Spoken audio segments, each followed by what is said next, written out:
안녕하세요. 옳은 동화, 옳은 교육의 김쌤입니다. 우리 아이가 말을 안 들어서 이놈 아저씨가 온다고 했더니 바로 조용해지더라고요. 이런 방법이 괜찮은 건가요? 많은 부모님들이 이런 경험을 하고 계실 겁니다. 바로 여기에 현대 육아에 숨겨진 함정이 있습니다. 겉보기에는 체벌 없이 아이를 훈육하는 것처럼 보이지만 실제로는 아이의 마음에 깊은 공포와 불안을 심어주고 있습니다. 오늘은 왜 이놈 아저씨 같은 공포 훈육보다 명확한 엉덩이 때리기가 훨씬 건강하고 효과적인지 과학적으로 알려드리겠습니다. 먼저 공포 기반 훈육이 무엇인지 살펴보겠습니다. 이놈 아저씨가 온다. 경찰 아저씨가 잡으러 온다. 괴물이 나타날 거야. 엄마가 없어질 거야. 같은 말들로 아이를 겁주어 행동을 통제하는 방식입니다. 즉각적으로는 효과가 있어 보이지만 아이의 정신 건강에 치명적인 영향을 미칩니다. 공포 훈육의 가장 큰 문제점은 무엇일까요? 첫째, 아이에게 세상에 대한 불안과 두려움을 심어줍니다. 아이는 언제, 어디서 무서운 일이 일어날지 모른다는 막연한 공포에 시달리게 됩니다. 둘째, 부모에 대한 신뢰를 파괴합니다. 부모가 자신을 보호해주는 존재가 아니라 무서운 것을 불러올 수 있는 존재로 인식하게 됩니다.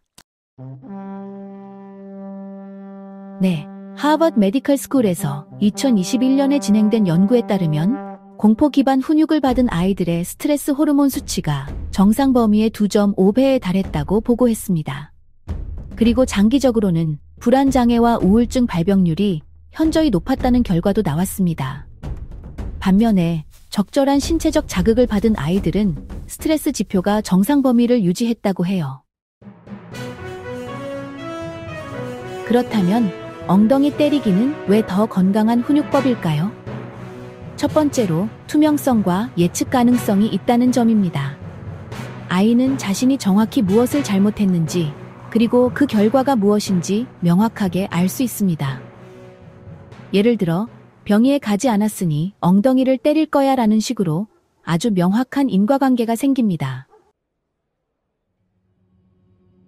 그리고 두 번째로 이 방법은 한정된 시간과 공간에서 끝난다는 점이 있습니다.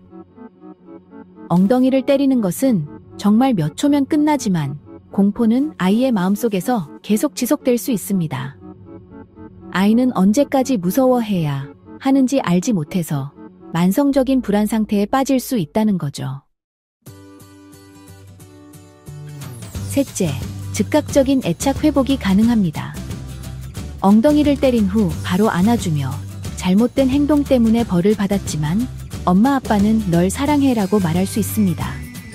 하지만 공포 훈육 후에는 아이가 여전히 무서워하고 있어 애착 회복이 어렵습니다. 구체적인 비교 사례를 들어보겠습니다. 3살 은지가 장난감을 정리하지 않는 상황입니다.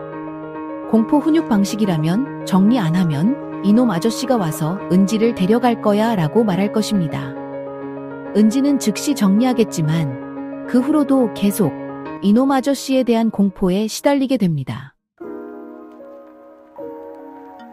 권위적 자연주의 방식은 이렇습니다. 은지야, 장난감을 정리하지 않으면 엉덩이를 때릴 거야. 하나, 둘, 셋. 은지가 여전히 정리하지 않으면 엉덩이를 2번 때린 후 정리하지 않아서 벌을 받았어. 이제 함께 정리하자라고 말하며 안아줍니다. 은지는 명확한 규칙을 배우고 처벌 후에는 다시 안전함을 느낍니다. 또 다른 중요한 차이점은 현실성입니다. 엉덩이 때리기는 실제로 일어나는 결과이므로 아이가 현실을 정확히 인식할 수 있습니다. 하지만 이놈 아저씨는 존재하지 않는 가상의 위협이므로 아이의 현실 인식 능력을 왜곡시킵니다. 예일 유니버시티 2020년 인지발달 연구에서도 이를 뒷받침하는 결과가 나왔습니다. 가상의 위협을 이용한 훈육을 받은 아이들은 현실과 상상을 구분하는 능력이 지연되었으며 일반적인 불안 수준도 높았다고 보고했습니다. 많은 부모님들이 하지만 때리는 것은 폭력 아닌가요? 라고 걱정하십니다. 핵심은 목적과 방법에 있습니다. 감정적으로 화를 내며 때리는 것은 폭력이지만 교육적 목적으로 적절한 강도와 부위에 제한적으로 가하는 것은 훈육입니다. 더 중요한 것은 처벌 직후의 애착 회복입니다. 실제로 적용할 때는 다음 4단계를 지켜야 합니다. 첫 번째 단계, 명확한 경고입니다. 정리하지 않으면 엉덩이를 때릴 거야 라고 구체적으로 알려줍니다. 두 번째 단계, 기회 제공입니다. 하나, 둘, 셋 이렇게 세워주면서 아이가 스스로 바른 행동을 할 기회를 줍니다. 세 번째 단계, 제한적 처벌입니다. 손바닥으로 엉덩이만 2-3번 때리며 정리하지 않아서 벌을 받는 거야 라고 이유를 분명히 설명해 줍니다. 그리고 4번째 단계, 즉시 회복입니다. 벌은 끝났어. 엄마는 널 사랑해. 이제 함께 정리하자라고 말하며 꼭 안아줍니다. 반면에 공포 훈육은 회복 단계가 없습니다.